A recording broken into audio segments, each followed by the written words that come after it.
So I've had a whole bunch of dreams about the upcoming Hikurangi subduction zone megaquake and associated tsunamis.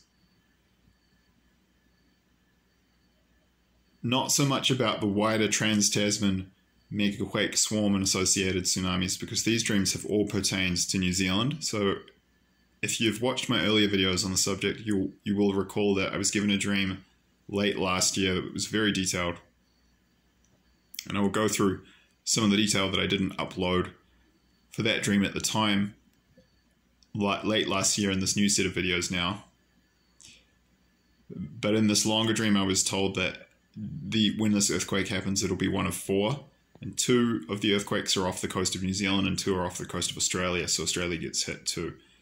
But this recent set of dreams, and I've had about 10 in the past 4 months. So what is that? We're in August now. Yeah, so between April and August of this year, I've had another 10 dreams about this.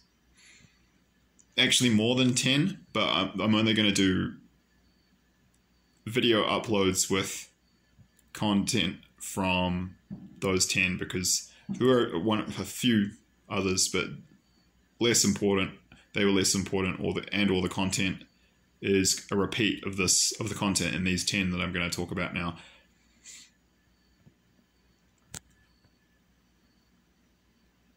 So I found that I tend to get more traction, generally speaking, for shorter, more digestible videos. So instead of doing them all like 10 dreams in one, I'm just going to break it up into smaller videos. So here we go. So this first set of dreams that I want to talk about, 3 dreams related to the details of this event in terms of what will happen in different parts of Lower Hutt, which technically includes Eastbourne and the Bays, which is an area of suburbia with a population of about 5,500 people on the east side of Wellington Harbour. If you may recall in other videos that I've said that this is where I grew up and where I'm from. Technically, Eastbourne is part of Lower Hutt, but culturally it's more part of Wellington, so people from Eastbourne tend to say it's part of Wellington. It used to be its own borough council until 1987.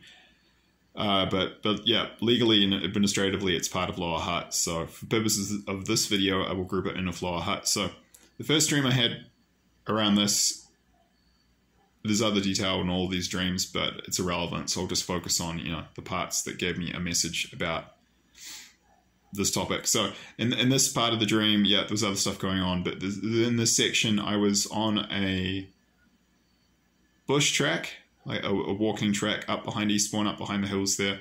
There's a little lookout behind Muritai Road, close to the Presbyterian Church, at what they call the Muritai Road entrance to East Harbour Regional Park, which is the Wellington Regional Council administrated regional park of about 2,000 hectares or 20 square kilometres of native indigenous forest, which covers the hills between Eastbourne and Wainuiomata, which is another suburb, a few ranges of hills over to the east. So there's this big range of rugged hills in between the 2 suburbs, and yeah, there's this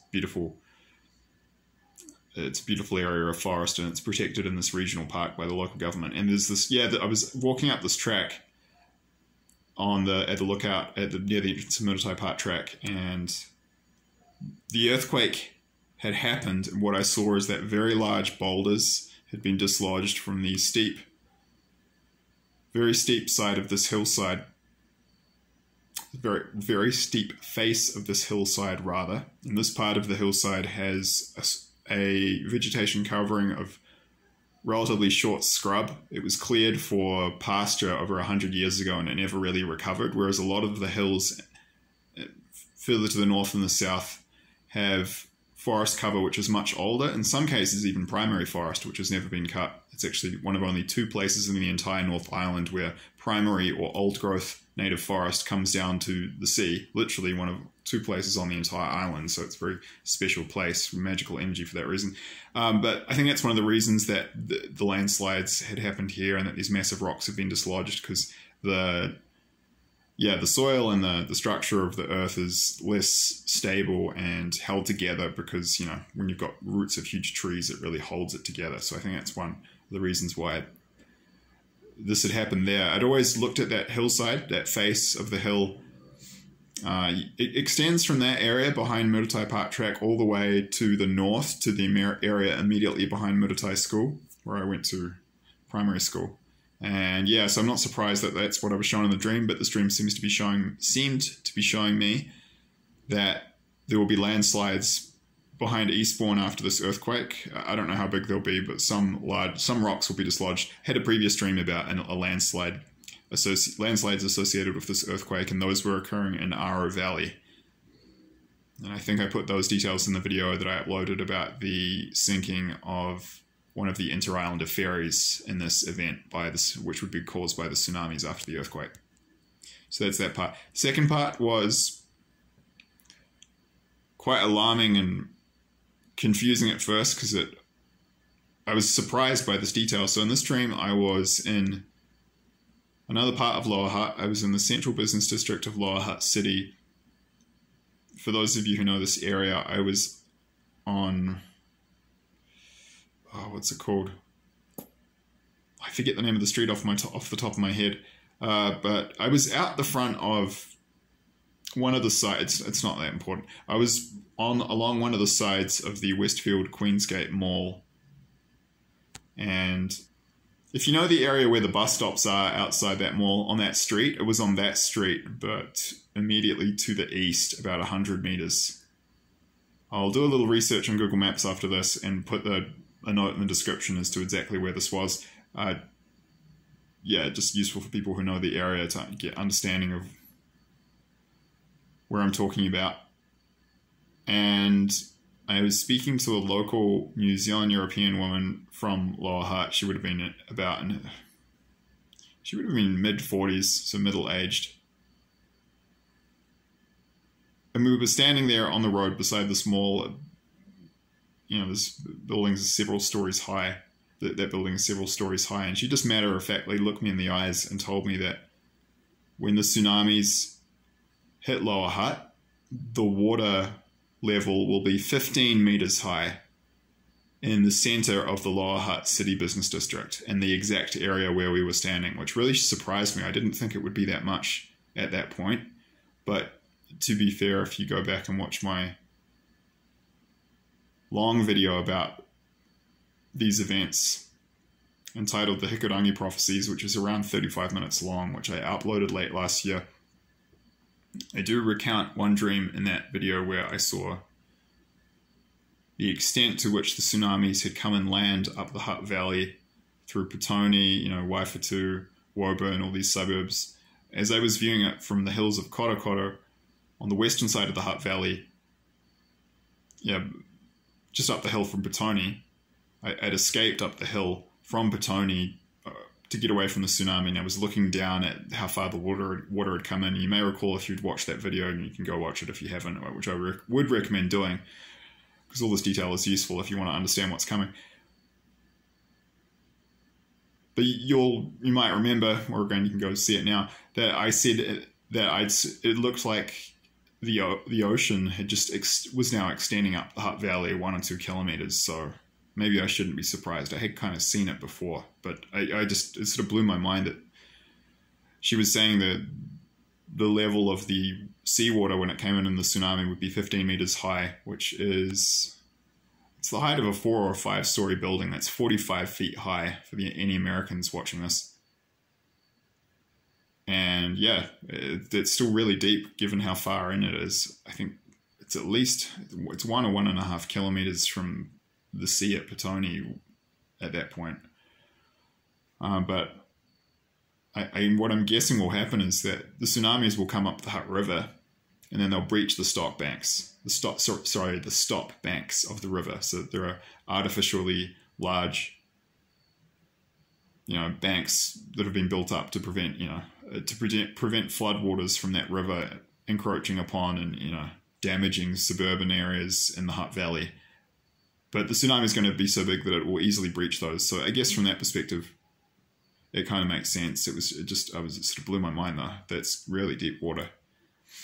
So the devastation will be severe in the Hutt Valley. It's what it was saying. And the third part of the dream, the third dream that I've had recently about the tsunamis affecting Lower Hutt, was very short and simple. It was another dream where I was in Avalon near the old TV studio buildings, which, if you know Lower Hutt, is, I don't know, it's at least a kilometre to the north of that point